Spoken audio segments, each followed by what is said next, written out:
I am trying to practice what I preach in building in public. So here, I don't know that my mics were turned on. Here, let me see. Okay, both green.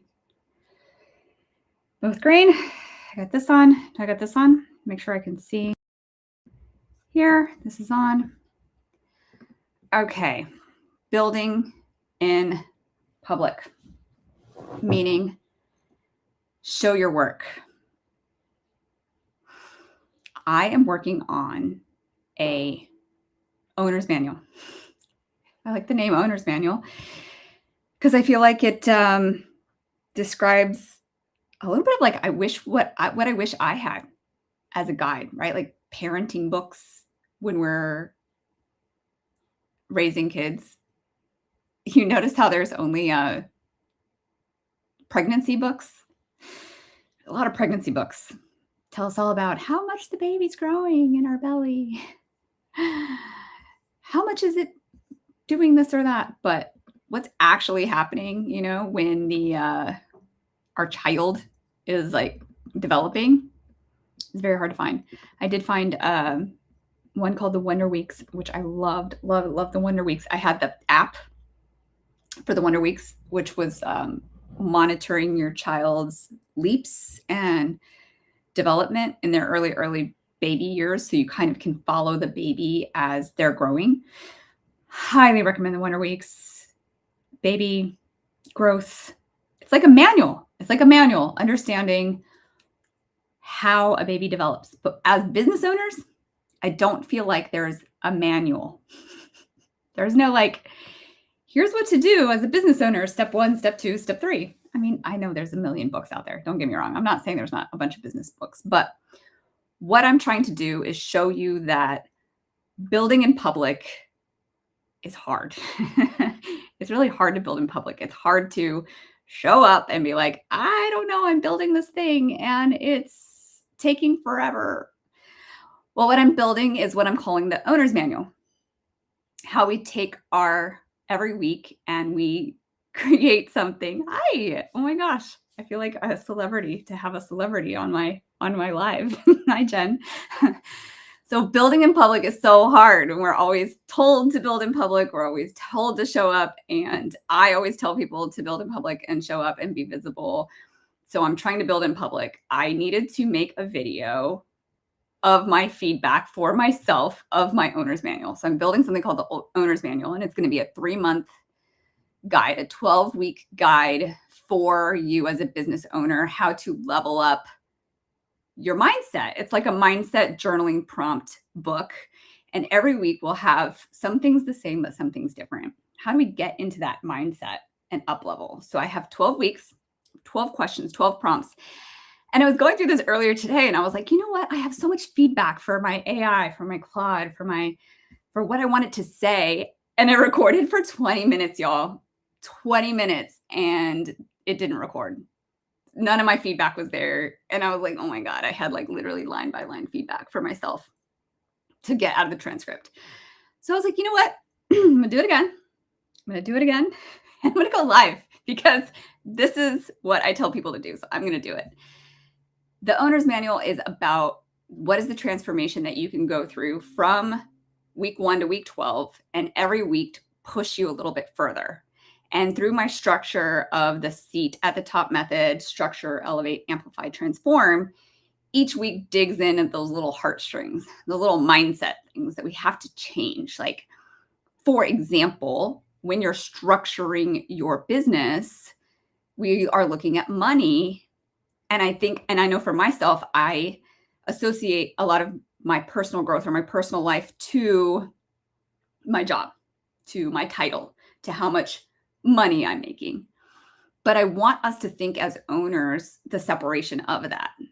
So an example prompt might be, who are you without your business? Right? Like that's hard. That's hard to think about. If I'm not an entrepreneur, a founder, a business owner, what are those other things about me, those core mindset things about me that show me who I am, that tell other people who I am, because that's truly our why, right? Who are our friendships, our life, our partners, outside of our business, where are we thriving? I want this whole owner's manual to be all of these things. So as I'm going through each one of the questions, I want those to be like what we're really getting at. So week 1, money, structure, money. What did your business actually profit last month? Not revenue, not revenue. Okay.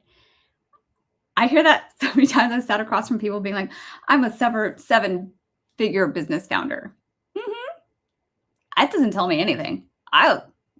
People can say 7 figures all day long, and it's not impressive to me.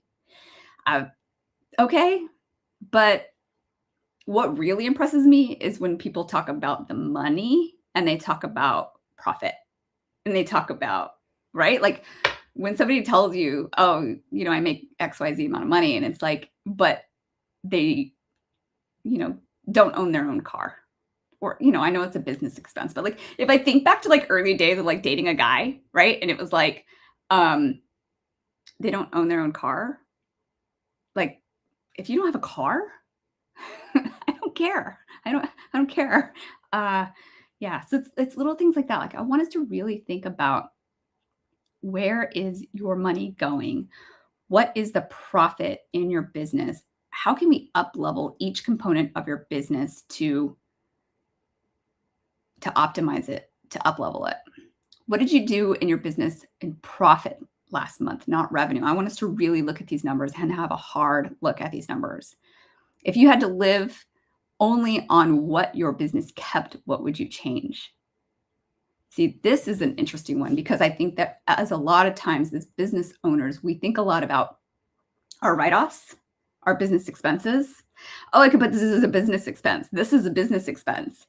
And then at the end of the year, you're not showing any profit, which means your business is not profitable, which means you can't take out a business loan. You can't take out a mortgage on a house. You can't go get a mortgage on things because your business isn't profitable, right? So every time you have a year where you maybe didn't pay a lot in taxes because you had a lot of high expenses, what would change if you actually started looking at your profit? There's other ways to, move money around and invest wisely, but I don't think that we talk about this enough. Oh, thank you. See, somebody on TikTok said my sound is off. Oh, my mic turned off. Thank you. Appreciate that. And yeah, I think that honestly, like, oh, you know what? I'm just gonna take this out. Maybe this will work. Yeah, I think we don't think about that enough. Like, what is the, if we have write-offs on our business and our business doesn't have income, and we don't show income on our business year after year, then we're going to not be able to leverage that as an asset. Our business is an asset.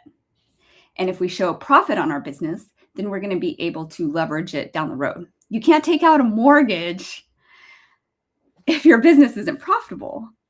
It doesn't work like that. So we need to be thinking about the structure of our money. So a question about, if you only had to live on what your business kept, what would change? Would something change in your business? Would you change about the way you price? Would it change about the way that you prosper? Would you change your offers? Right? So the money reality is the structure of your business. What is your business funding that isn't funding you back?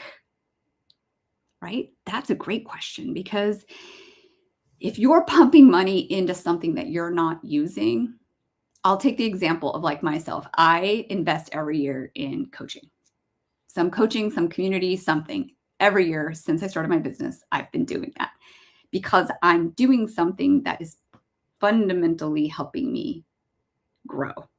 And what I find, or what I've heard, is that some people don't even show up to coaching sessions that they paid for. They don't watch the videos that they paid for. I think it's something crazy, like 30%, only 30% of people watch the coaching videos that they paid for. Like, what?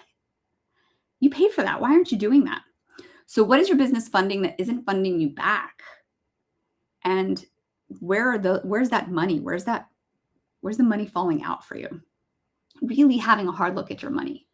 And so that first step is so crucial. And then the fifth question here, if the numbers were a mirror, what would they be telling you right now? If you really look at your numbers, now we are living in the month of money, right? This is taxes. April 15th, tax season. Money is the number one thing on our minds right now. Like you got to be doing your P&L, you got to be doing your balance sheet, you got to be thinking about filing your taxes. And most of us are looking at our expenses. We're looking at what is our profit and loss, right? We have to give that to our bookkeeper. We have to give that to our accountant every year, right around this time. But what does that tell us? That's actually a map. That number is actually a map for what the next steps are for the rest of your year. And so I built a money bot, and my money bot I'm teaching to people on April 15th because it's tax day, and why not have it tax day? April 15th, I'm doing a mini course on how to take a look at that map and what do those numbers mean and what is the next step? Because you are really not looking at that number. I hate it. I hate it. I cringe. I hate doing my P&L. I hate it every year. I've been doing it for years and years. We always have to do it. But like, what does it tell us? So the money and the structure of our money is what's going to get us to the next step. And so I think that we don't enough look at that number because that number will tell us what we need to make, but it doesn't tell us what we want to make and what we desire to make. And that is a different perspective. That is where we get into the up level. So part one is looking at your numbers. What is the money reality? Did your business profit last month? Did your business profit last year?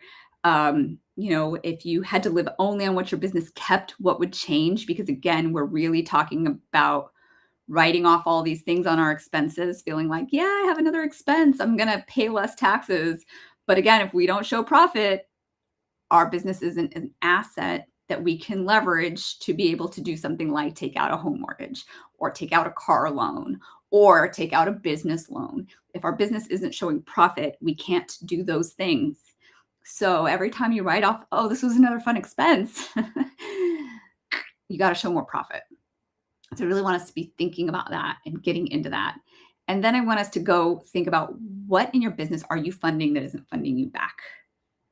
So while we might be, again, investing in learnings or trainings or mindsets, are we using them? Are we really up-leveling ourselves? Are we making a commitment and sticking to it?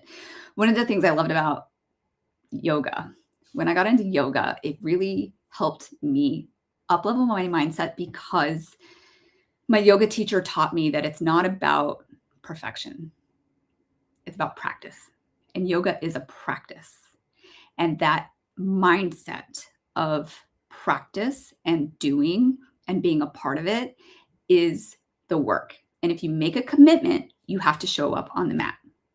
And she would say, you don't have to do yoga once you get here. You could just sit on the mat the whole time. You could lay on the mat. You could take a nap on the mat. I don't care. But if you made a commitment to show up, to practice, you have to show up on the mat. What a cool concept. I had never heard that concept. I think I was like, when did I meet Jocelyn? I was 20. No, I was 35. I was like 35 when I met Jocelyn, and that was about 10 years ago now. Crazy. And that concept changed such big things for me because it's so true, right? If we make a commitment to ourselves and we don't at least show up, you don't have to play full out. You're not feeling it, don't go full out. But if you make a commitment, you have to show up.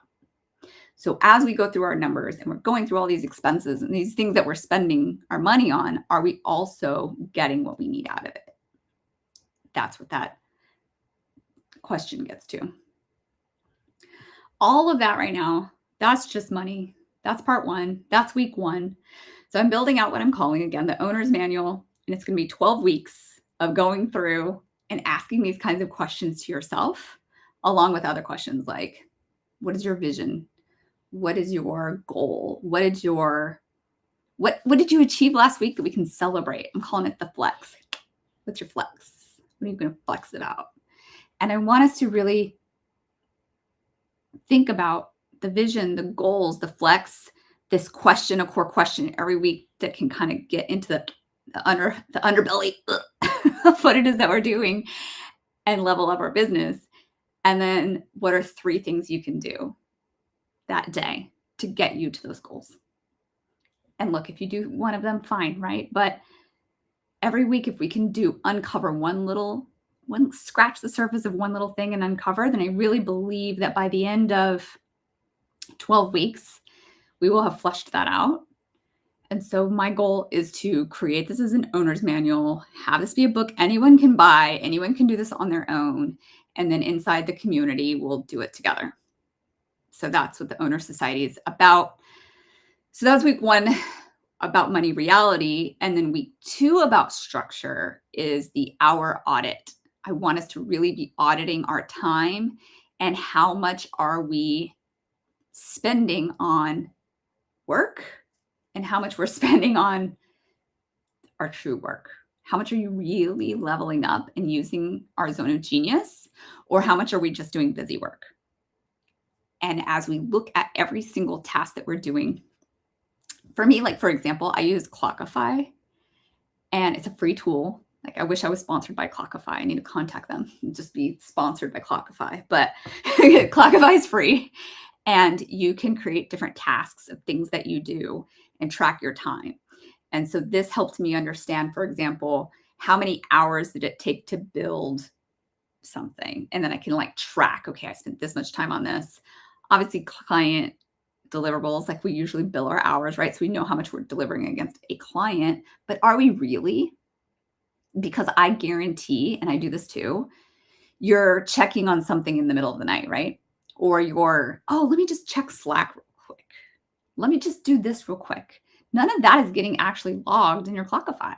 None of that is actually coming back to the hours that you're actually spending just checking. I'm just going to check on this real quick. So how many hours did you actually work last week, including the just checking moments? The right before bed, I'm going to do this one more time. And then once you start to look at it like that, you go, what did I do over this last week that I could have paid somebody else $20, $25, $50, $75 an hour for something less than what you should be making that could be doing those things? So once you do this audit and you start to see where you're spending all this time at, what is the real hourly rate that you're working? Because that number starts to go down. And that doesn't mean, oh, you now go start charging that lower rate. No, that means that lower rate is too low and you're spending too much time doing a bunch of other things. So what are the places you can pull out and delegate that could be doing something for less per hour than you should be making? You should be sitting in your zone of genius. And then, and also what's that real hourly rate that you're working? Because I'm telling you, that motivates the hell out of me when I look at something and I go, shit, I just spent 10 hours arguing with AI instead of just writing it myself. I just spent so much time doing this with, menial task that I could have just hired somebody off of Fiverr to do this for me. Like, why am I doing that? And where are you the most expensive person doing the cheapest work in your business? Right? That's basically what all these questions are asking. But the final question on this section, if we really audit our hours, is really talking about if you brought back 5 hours a week, 5, let's go low, let's go 3 hours, 5 hours. What if you went as high as 10 hours? What if you got back 10 hours a week? What would you actually do in your business instead of the menial tasks that you shouldn't be doing? That's where the power is. As business owners, if we go, hey, wait a minute, if I were to actually outsource this to somebody and actually delegate that to somebody and actually move that over there, I could be spending 10 hours writing an email series, creating a podcast, showing up lives on socials, doing things that sit in your zone of genius that you should be doing as that personal brand, as that face of your brand. That's what that 10 hours a week should be doing, is more for your business to make more profit versus why are you the most expensive person doing the cheapest work in your business, right? We don't want to be doing that. So that's the week 2. That's going into the 5 questions, the week 2. Then we move into the week 3, the value leak. Were you over delivering and not charging for? How can we charge more on all these little components of things that we're doing? An example could be, what did you deliver on your last 5 projects that clients didn't explicitly pay for? I'll give you an example. For me, doing marketing for clients, I was always over delivering on social media assets. It's like, oh my God, I'm already creating this for their header and I'm creating that for their website and I'm creating this thing for their whatever, just different assets that I needed for marketing. And I would be like, oh, you know what? I'm just going to throw them all in this folder. And now they just have like a whole bunch of extra social media assets. Here you go, my gift to you. And then every time I was like just doing this and I'm like, wait a minute, this needs to be a little line item on the things that I'm going to deliver for you. And I'm going to include that in my package. And maybe that goes into the mid package or the upper tier package. That's no longer just a freebie in my intro package. But I did that also in different things where, like, the first time I built business cards for a client. Well, I did that for free because I forgot to include it. I was like, you know what? They need business cards anyway. Kathy, the love coach, she really was talking about how she felt. She was at an event somewhere, someplace, and she didn't feel like what she had as a business card she could give to somebody that she felt comfortable with. And I was like, you know what? Kathy needs a really good business card. And I'm just going to give that to her. I'm going to throw it in. A beautiful business card so that she always feels confident going in with her really pretty business cards. So I threw that design in so she can order that herself off of Canva. It's designed, it's done for you. Well, the next client, I was like, you know what? I'm gonna charge for that. I'm gonna put that in my package that I will design your business cards for you, but it's a part of the higher package. If you go with a higher package, you get business cards. See? So that's a way that you can think about what you delivered for the last 5 projects that clients didn't explicitly pay for, and then how can you package those things into your higher value products, and that's how you get rid of the value leak. Let's see. So this is like a duplicate question. What do you do for every client that you've never once put a price on? It's kind of the same thing, but really looking at, again, I want to redo that question. I don't think that's a good question. But what expertise feels effortless to you but stops other people in their tracks? That's a great example. That's ultimately why I pivoted my whole business. I was doing done for you marketing services for 3 years, built beautiful websites for clients, stunning social media, headers, bios, all this done for you services. And one client came to me and was like, I don't need you to design my website. I have a website designer. I was like, wait, what? But what I helped her do is really put her IP, her intellectual property, my zone of genius is seeing people's businesses and how to maximize their profit, how to find what she was offering and turn it into tiered package names, tiered package structures, different offers, offer ladders. This is your intro offer. You move up to this. Like that structure, that business advisor role is really what I'm an expert at. And so I think a lot of times we forget that the expertise that feels effortless to us and other people can't do, that's the opportunity. That's a real, that's an opportunity to stop overlooking. So that could be an example of, really diving into the zone of genius, right? If you had to name your most repeated process and charge for it, what would you call it? See, I love this one. And this is one of the ones I ask clients actually at the start of working with them is like, what is a process that you do constantly? Because honestly, those are your tools. Those are your things that you create for clients. That is your IP. That's your zone of genius. That's your thing that you do. And it's a tool.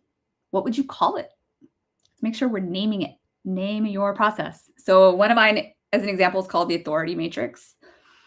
And I created the authority matrix off of a tool that I got from another coach. Again, leaning into the things that I'm learning and building off of it. But what I learned is that this tool was used for something else, like how you can find your authority to, go to an event and introduce yourself. What are some key takeaway things that you might ask somebody or introduce yourself as something? Like, how do you do that?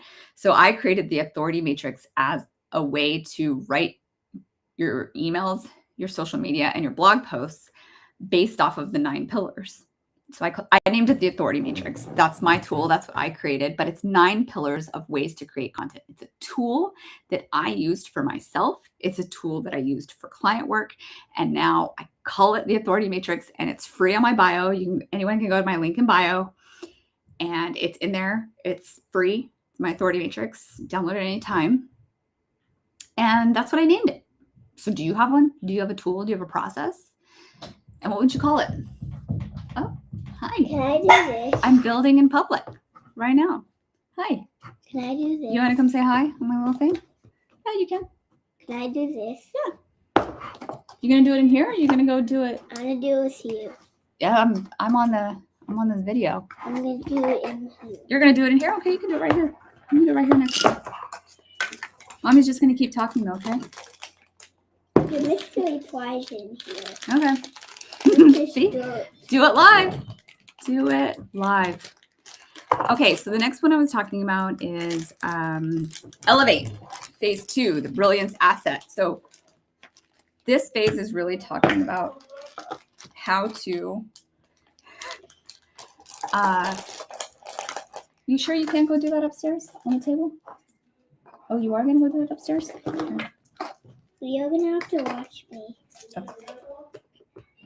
Daddy's going to go do it with you upstairs. Thank you. I love you. I'll be up there in a little bit, finishing up. See? Build in public. Being a mom. Having a baby around. Popping in. That's cool. Trying to get this done. Okay. Ugh. We're almost done. Week 4. Thank you. Week 4, the brilliance asset. What do clients hire for you versus what actually gets them results? And are those the same thing? Elevate is really about taking your business. So structure is the foundation. Okay. How are you building the structure of your business? Do you have a solid foundation? Your offers, your offer ladder, your pricing, your money, your profit. What's your structure? Okay. That's foundationally. Then we elevate. That's the next phase. Let's elevate everything. And we elevate it by really getting into branding. It's like such a cliche word, or one of those words that's like, everybody throws that around. But elevate is about how do we elevate our thinking into frameworks, systems, naming, intellectual property. I love to use the word intellectual property because I come from advertising. And I think that a lot of times we forget that as business owners, what we're doing and what we're creating is our expertise. We can brand it, we can name it, we can trademark it, and we can profit off of it as an asset. And that is called intellectual property. Intellectual property is what most people out in the bigger corporate world are advertising. I mean, a movie, a book, this is all IP. This is all what other people are just branding. And I don't think that we are enough. I don't think that we as individuals, humans, are taking our IP and profiting off of it. We need to be naming it. What is your frameworks? What is your systems? What have you built to use over and over? But maybe you didn't put a name to it, or a process to it, or a method to it. What do you do that is only not unique to you? Because a lot of things we do is like, oh, so does so-and-so, and so does so-and-so, but you do it in a unique way. So how are you elevating it? How are you naming it? How are you packaging your brilliance so that it earns the premium pricing of what you're doing? That's elevate. So I'm actually looking at my questions because, again, I'm building in public and I'm trying to create questions that pull this out of us. And I don't like the questions that we have here. Like, it's not about what do clients hire you for versus what actually gets them the results. It's really about the fact that like we need to be, sometimes we have to sell them what they want and deliver them what they need, right? So sell them what they want and deliver them what they need. That's a good example because in elevating our message, we have to understand what our clients' pain points are. What do they need? What do they want? What do they desire? We're selling them, hey, this is the transformation I can give you. But sometimes those of us that are experts know that's what you think that you want, but I'm telling you, if we do this way, I'm going to actually get you the results that you need. And so that process, that's the Elevate method. That's your method. How are you actually transforming your clients? And then are you making sure to name it? Are you packaging it? Is it, what's that thing that's you? How are you branding that? How are you making that you? And so for week 4 of the owner's manual, I really want us to dig into that. And I don't like the questions that I currently came up with. So I'm, again, building in public here. What frameworks or systems have you built? Let's name them. If you couldn't deliver tomorrow, what intellectual property could you sell instead? Yeah, I think it's still just, again, about intellectual property. And I want us to kind of go back through that. Here we go. What do clients hire you for, and what is the real reason they get results? Are you selling the right thing? There we go. That's a lot more in line of the questions I'm trying to get at for you. If you couldn't deliver the work for yourself, what intellectual property could you sell instead? So again, it's still the wrong question, but what I'm trying to get out of people is to understand that your intellectual property is what you sell. You just have to package it and name it. And that's the elevation. Do you have that in a package that you can sell? Are you able to walk into a room and say, okay, so I'm a business advisor and I take people through this method. So mine is the seat at the top method. And I take you through structuring, elevating, amplifying, and transforming. It's a seat, SEAT. Can you do that? Can you do that? And the reason that I say that is because once you have that IP and once you have this thing that you know how to do, you can walk into any room and you can sell it. People go, oh, that's a method. That's a structure. That's a unique proprietary, whatever formula. I want that. I need that.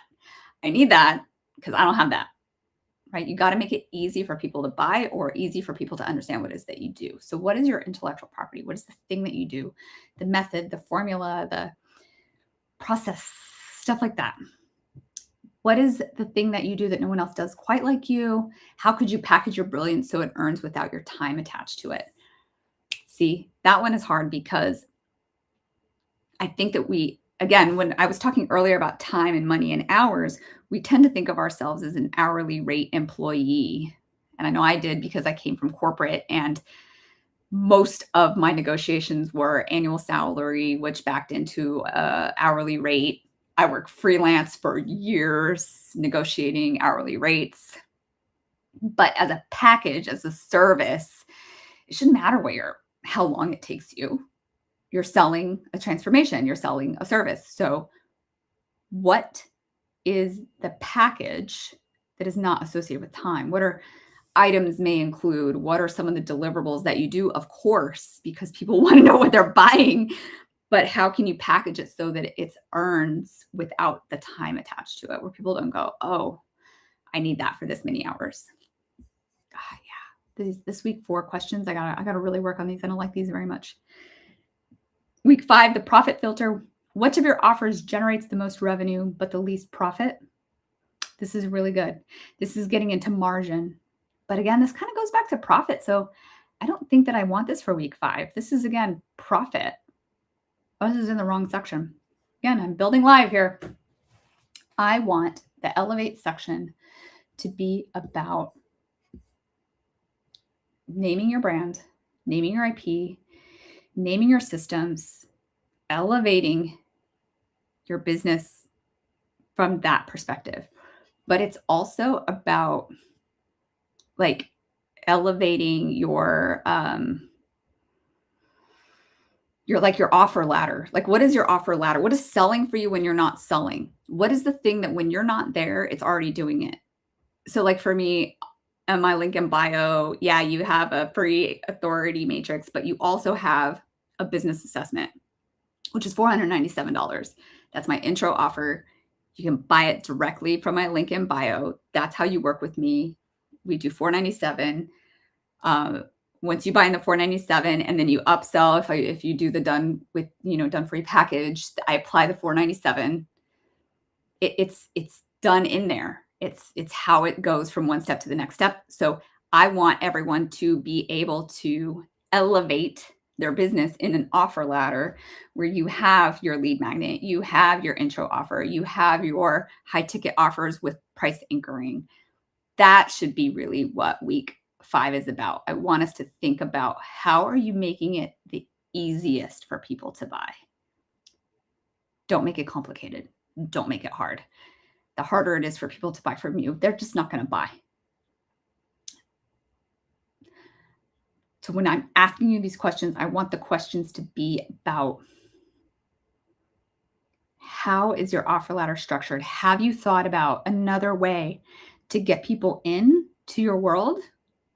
Another one that is really important here is giving away your time for free. Free assessments, free proposals. We're not big companies here. Okay. There's no giving away your proposals for free. There's no like, oh, I'm going to give you an audit or an assessment for free. No, paid. A paid audit, a paid assessment, a paid intro offer, a paid first step. And the reason that I say that is because I too was giving away free proposals. I'm a solopreneur. Okay. I'm a founder of a small business. I don't have bandwidth to be doing free proposals. And let me give you a dirty little secret. A lot of the agencies I worked for got paid for proposals. Yeah, they did. Yes, they did. And they sold assessments. That's for sure.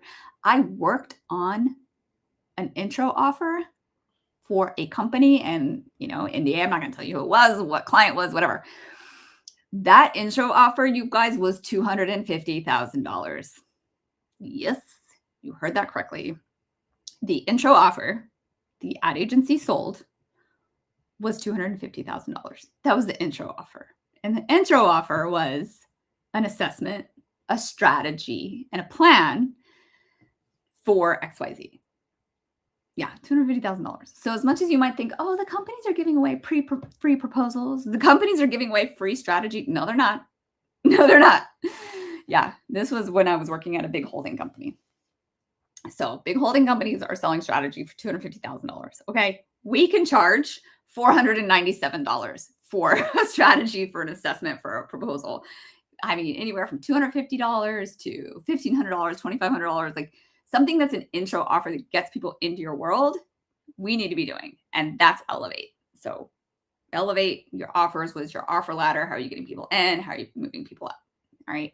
That's what I want week 5 to be about. What is your offer ladder? Is it clear? Is there somewhere in your business that you're giving away your thinking for free? Cut that out. All right. Moving on to week 6. Again, I'm building what's called the owner's manual, and I'm building live with you guys because I'm always preaching to show your work, build in public, and I'm building an owner's manual, and I'm going through feedback, and I'm building live. Okay, week 6, the people cost, the friendship tax, as I like to call it. These questions I want to be about. I managed teams of like 30. Okay, I managed a large team. I worked in big corporate companies, Publicis, Omnicom, IPG, WPP. Like these are huge holding companies of advertising agencies that most people don't even know what I just said. But I worked on big accounts like Microsoft or Lexus or Warner Brothers. Like I worked on these big ad agency accounts. Okay. And what I learned about managing teams is how to guide people, how to grow people, how to groom people, how to train people, how to delegate. Okay. Delegating training, grooming. It takes a lot of work. It takes a lot of effort. And my job as a manager was to manage a team and train them and groom them. I had great teams. I loved being a manager. I loved teaching them. I loved growing them. But I don't see that in small businesses, you guys. I've moved over now to helping a lot of you small businesses, and I get it. It is hard to delegate. It's hard to let go. It's hard to offload. It's hard to manage. And so many times I'm seeing a friendship tax, right? Like, oh, but they're my friend. Oh, but I can't like let this go. Or I've had them for so long and XYZ, or I believe in them so much. And I get it. I totally get it. But also, no. What is each person on your team actually producing in measurable specific output? We are business owners and we need to know how much money we're spending on our people and on our team. And are they doing the output that we need? We can't just be paying our friends to work for us. Okay. We are the boss. And I will say that I saw this time and again in corporate, too many bosses thinking that everybody was their friend and not being a manager. You are the manager. You're the boss. Who are you keeping because you feel you should versus because they deliver a real return? Where are your people? Where are you paying a loyalty tax? So friendship tax, loyalty tax. Which one do you guys like? Loyalty tax or friendship tax? Kind of feel like friendship tax is a good little poke, which is what I'm trying to do, is get in the underbelly of every owner out there.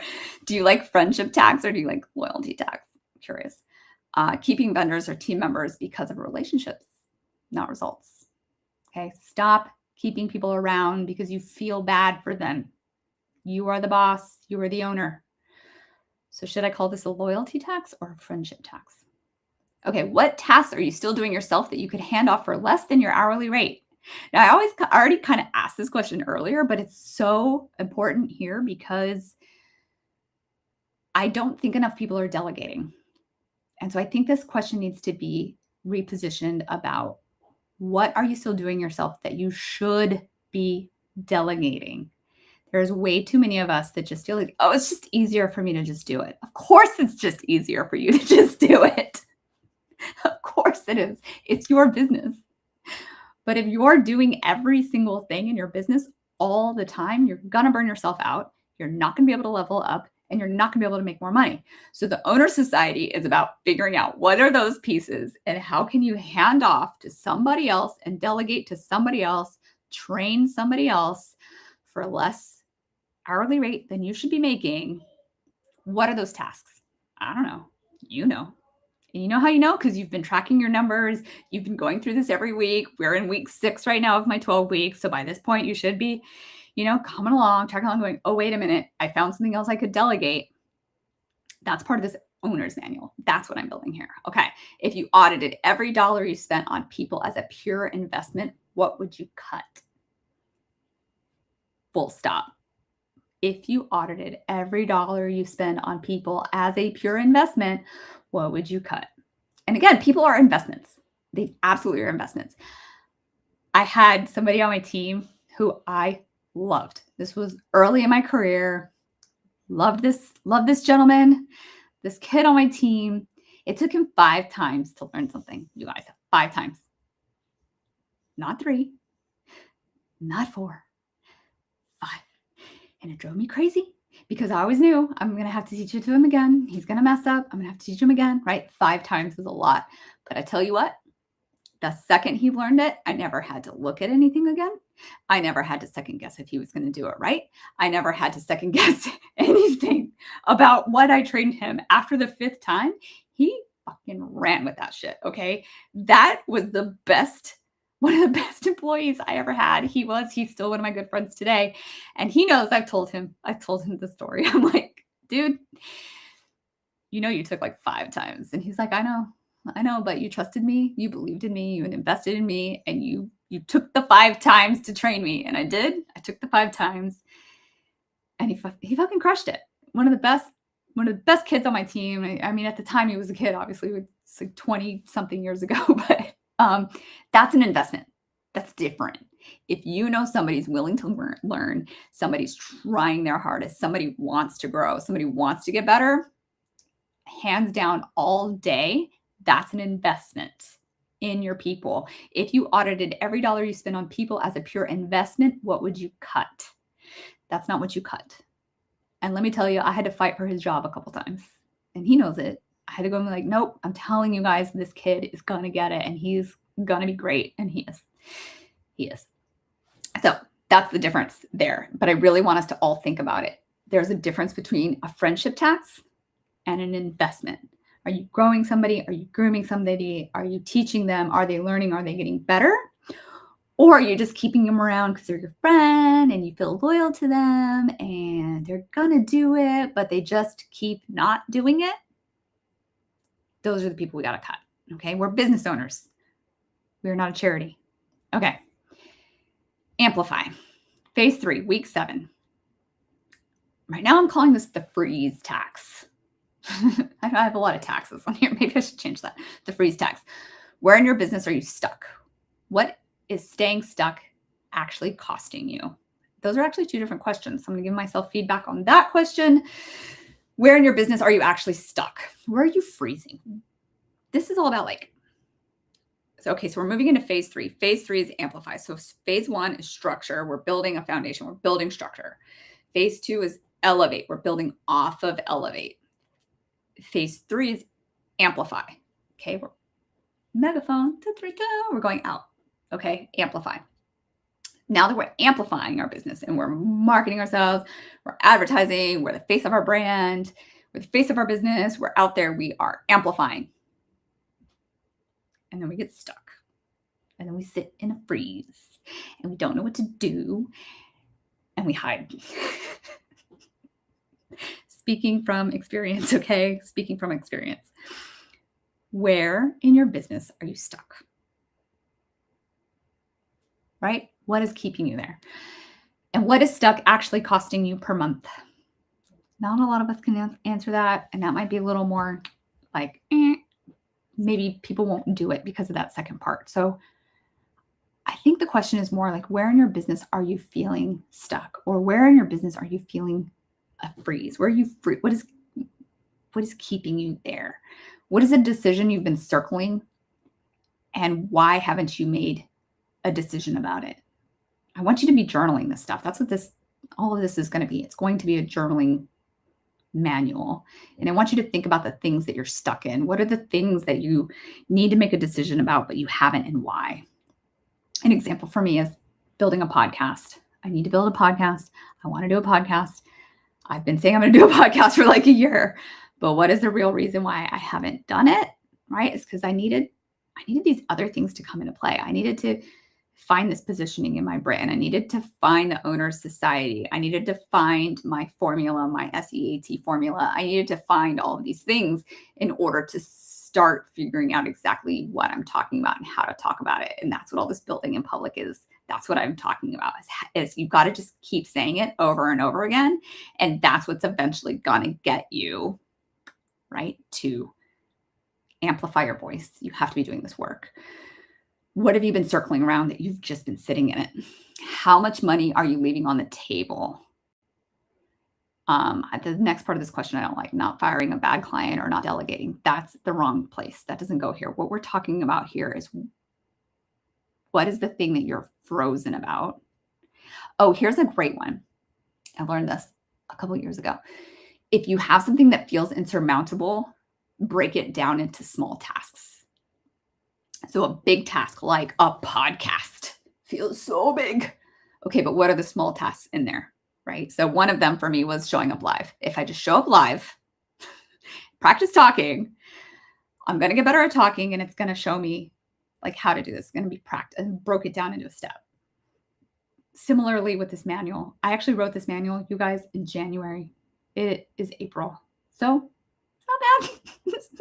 I've definitely sat on things for a lot longer than this, but I'm like laughing at myself. I wrote this thing in January. It's April 8th. I still haven't finished it. It was an insurmountable task. It felt like I sat in freeze. I didn't know how to finish it. And now I'm breaking it into small pieces. And the small piece to me was really landing these questions. I want these questions to fucking hit. I want it to get in that underbelly, strike a chord, and really tell people, yes, I know I need to answer this question to uplevel my business. That's how powerful I want these questions to be. And so I was sitting here today going through these questions, and I was doing a video of myself so that I could get the transcript of all my feedback, and the video didn't record. Yeah, the video didn't record. So I sat here for like 45 minutes and the video didn't record. So now I'm doing a live because I was like, you know what? Build in public. This is literally what I tell people to do. I'm going to go live. I'm going to talk about all my questions. I'm going to hold myself accountable. I'm going to go through these questions, my 12-week questions. So I broke it into a small task. And my small task today is just to get feedback on these questions. This is an example. How do you take something that you're sitting on, that's sitting in a freeze, and break it into small tasks and then start knocking one task off at a time? I like this question. What is more expensive, the discomfort of changing or the cost of staying exactly where you are? That's good, right? Like, what is more expensive, the discomfort of the task or the cost of staying exactly where you are? Yeah, I know I can relate to that because I have definitely, it's taken me a long time to be able to do these lives. It took me a long time to be able to turn the camera on myself. It took me a long time to be able to just say, you know what, just start talking. Because the more I'm visible, the more people are going to find me and understand that I can help them in their business. I can help you grow. I can help you optimize. I can help you make more money. I can help you in your business. And this is my zone of genius. And how are you going to know that unless you see me, right? So is the discomfort of showing up costing me more than staying exactly where I was, right? So do one hard thing every day, right? Okay, week 8. Dude, this is taking longer than I thought. All right, it's because I'm really giving anecdotes and insight into what each one of these things means and why I'm doing each question. Week 8, the gatekeeper. What do your best clients have in common? No, that's not what I want this to be about. I do not want this to be about that. I want this to be about amplify. Amplify is about, again, sitting in a freeze, not doing something. What is holding you back from amplifying? What are those things that you're sitting on? Why aren't you moving? That's called a freeze. Why are you freezing in your business? Then the next thing is, we are the face of our brand. This is our business. You are the face of your business.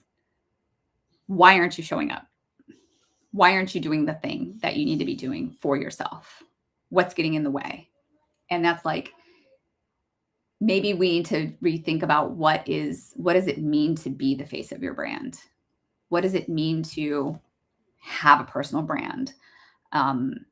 What would happen if you showed up more for yourself? Yeah, I think maybe that's more what this week 8 is about. Not sure. I need to dig into that more, apparently. And then week 9 is the sales. Kind of going back to that first part about like, what is your business? How are you selling without you selling? What is that way that your marketing is always on? How are you always amplifying? Like, what is your nurture email series?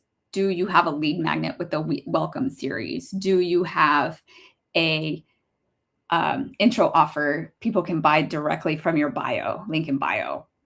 This is going to be content sequence offer that could be working to sell while you sleep. This is that idea of passive income for us as service business owners. How are we constantly showing up and making things be more automatic in marketing and amplifying our voice? How are you getting that up and going? If your sales system had to run for 2 weeks without you, what would break? So for right now, for example, I'm changing my voice and my offers, and I'm having to manually approve social media posts before they go out. I'm editing a lot of social media posts. I'm not writing enough emails because I have to revise my nurture series because I'm revising my voice. So like all these things are like in process for me and I'm in the middle of this. But when it's set up and when it's working and when it's on machine, it's going. Like I have emails going out on repeat. You know, every 7 days, a nurture email should be going out. Anyone should be able to get into my lead magnet and have a welcome series and then be put into my nurture series. I should have a month's worth of social posts going out that I don't have to think about. And the team knows what to do. I know what to do. I've been recording things, right? Like that is the closer system. That is how you're closing business. You're making sales. Things are consistent. You're amplifying your message. That's what I want week 9 to be about. I don't like any of these questions. I need to come back to them. Whew, I'm getting tired. All right. Drink my coffee. Remember the guy, the five times kid I was talking about? He gave me this. This is so cute when I had my baby. Mm-hmm. Teams, you're all asleep. I had my baby. It was really sweet. It was a very sweet gift. Love you. Okay. Transform. Okay.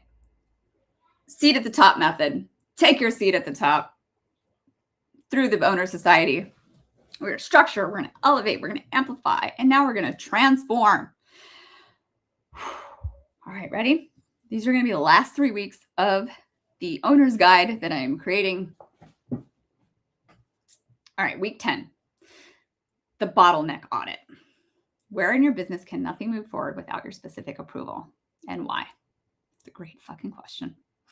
Why are you still the only one with access to the passwords, accounts, or decisions that keep the business running daily? Yeah, this is about, is there something that you could be delegating that you're not delegating? Where is the bottleneck? Are you the bottleneck? Likely you are. Where can you get yourself out of the bottleneck? What would break in your business if you were unreachable for 72 hours? And what does that tell you? It's a great question. I like that question. Where have you confused being needed with being valuable? Gut punch. Yeah, I like that one.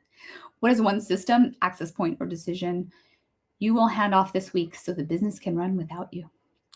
It's one thing, just one thing every week. I promise you, you will find something.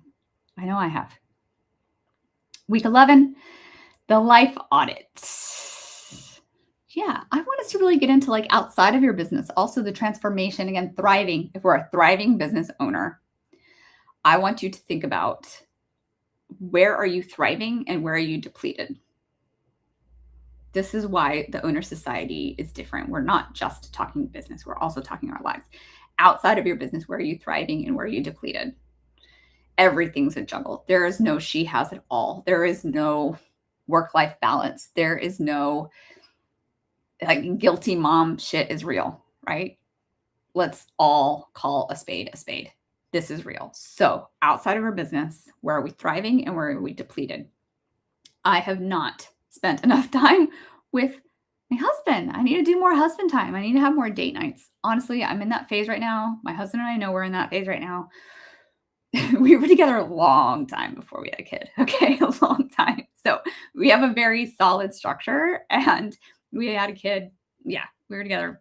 God, we've been together like 18 years, some crazy thing like that. No, hasn't been that long. It was 2007.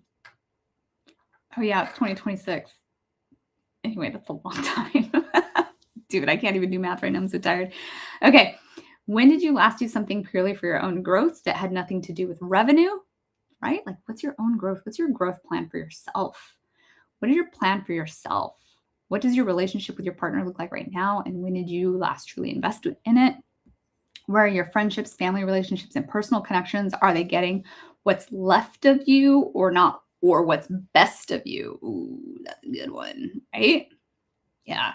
If your business is supposed to fund your life, what parts of your life have you accidentally put on hold? Yeah, I know I'm definitely in that right now because I am pivoting my business. And when you're pivoting your business, it takes a little while to get some traction. All right. Let's see. Oh, TikTok. All right. And then the owner's vision. This is going to be week 12. we really step into the vision, I want us to come up with a full plan for our business, for our future, for the vision, for up level. And that's going to be week 12. All right. I'm exhausted. I think I got enough here. Thank you all for joining me. I have a pre-order link in my bio to this manual right now. And I am really excited to have anyone get it. I am going to be building this. And yeah, I think I have, let me double check. What do I have it priced out right now? Because it should be like 27. I don't remember what I put it at. What is it at right now? 47. No, 27. What? This is the intro. This is my thing that I'm selling while I'm sleeping. Let me call a spade here, right? Like I'm building in public. This is an intro into my world. It's $27. It's the price of a book. I want you to be able to afford it, but it is also a journal. It's also a workbook. It's also a valuable tool to help you grow your business in 12 weeks. And it's going to do that. So I'm building this. I am launching this. I am gonna finish it up. It's Wednesday. I got a couple days left in this week to set it live, but the pre-order is live right now. My link in bio, the Owner Society manual, this 12-week guide to get you to up-level your business, your mindset, and your life. And I took you through all of the detailed questions, so most of week by week. As you saw, building live, I'm changing quite a few things. I'm going to be updating things, changing some questions here or there, but I think this really gave you a good insight into the Owner Society manual. All right. Thank you, everybody. Yes, build in public. Everyone else go do it. Okay, bye. Okay, and bye.